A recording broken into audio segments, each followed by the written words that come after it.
All right, I think you guys are warmed up. I just wanted to make sure you guys were warmed up before I brought out your first contestant. Are you guys, or did I do my job? Are you guys warmed up? Are you guys ready?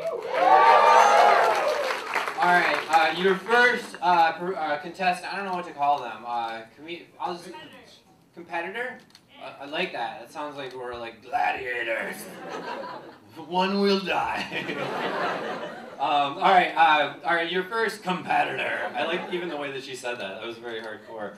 All right, your first competitor is a freshman public health major. That's actually very interesting. So if you're sick, you can be like, hey dude, what's up? He prefers to be called Max Lasser. Okay, some people are giggling. What's up with that? That's not his name? Alright, well screw you. You didn't really give me any information there. Oh, what? He's another contestant. Oh, he's another contestant? Yeah. Right now, he's backstage going, this is the longest damn intro ever. This is like the football equivalent of like icing the kicker or something. All right. Also, he has laser vision, and he has a cat named Smoke. Marijuana. All right, please welcome to the stage, Connor Brunson. Did I say that right? All right, Connor, we're gonna elbow right there. All right, cool. Wait, do you want that mic or this mic? That one? Yeah, don't start his time yet. I'm messing it up. All right, start right now. Okay, all right. Hey guys, how's it going? Good. Clap, cheap claps from everyone. This is great. Okay, I notice we have a pretty diverse crowd tonight, and that's great. But there's a problem with that because see, I don't personally like diversity. I kind of hate it, and some people think that makes me a racist, but I'm not. It's just I don't care what color you are. I just want everyone to be the same color. Like that. That's what I'm going for. Just like monotone.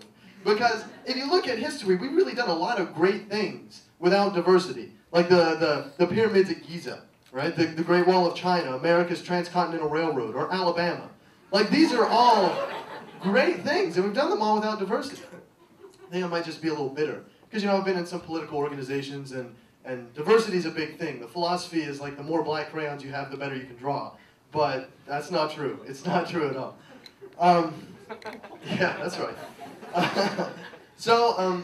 You know, and it's a hard position to be in because America's very multicultural. You know, we have a lot of different people, all in a big melting pot sort of thing. But the problem is we don't really have our own culture. We just sort of take from everyone else's. Like inventions, for instance. We have like some of the worst inventions. Like everything that we have, the Europeans had like 30 years before us. Like cars, beer, chocolate, that's all Germany. What do we have? We have the Q-tip. That's what we did.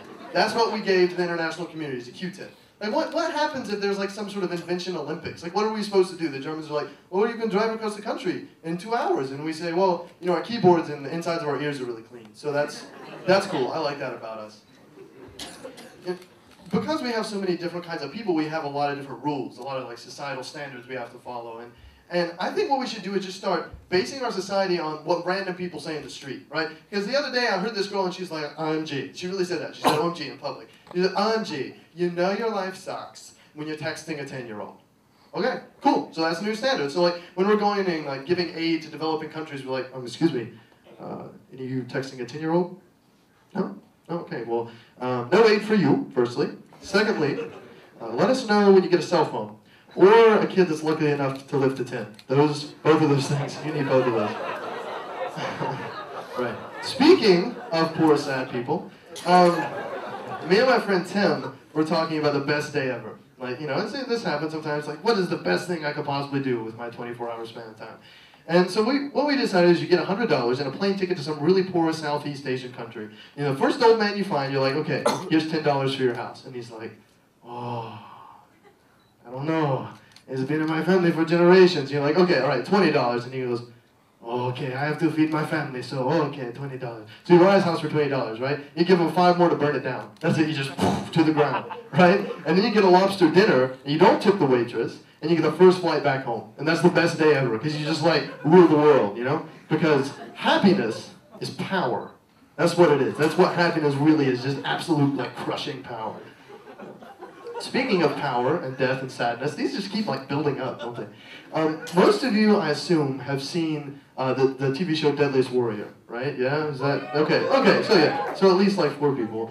Some guy clapped. So, okay, so for those of you that hadn't, for those of you that don't watch television, the show is about, like, they take the deadliest warriors, like the name implies, from the annals of history and make them, like, hypothetically fight each other. So, like, samurais and Vikings or whatever. And so to show, like, who would win, they have these really anatomically correct dummies. You can see, like, the organs and everything. And they have a doctor. And the doctor is supposed to come out and, like, evaluate what's happened medically. But I don't think he's a doctor. I think he's just an Indian guy in a lab coat. Because what happens is, like, Vlad the Impaler's had his head, like, hacked off. It's, like, on the ground, right? There's completely decapitation. And they're like, oh, bring in the doctor. And so the doctor, like comes in and he goes,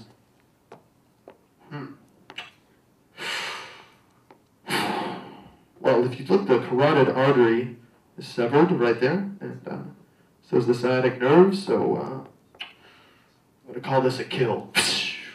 There's like that thing. There's like that sound at the end. Like the little symbol thing. Just... Can you imagine that guy being your doctor? Like you're laying out in the hospital bed and he's like, as you can feel, the leukemia is slowly sapping the life from your body.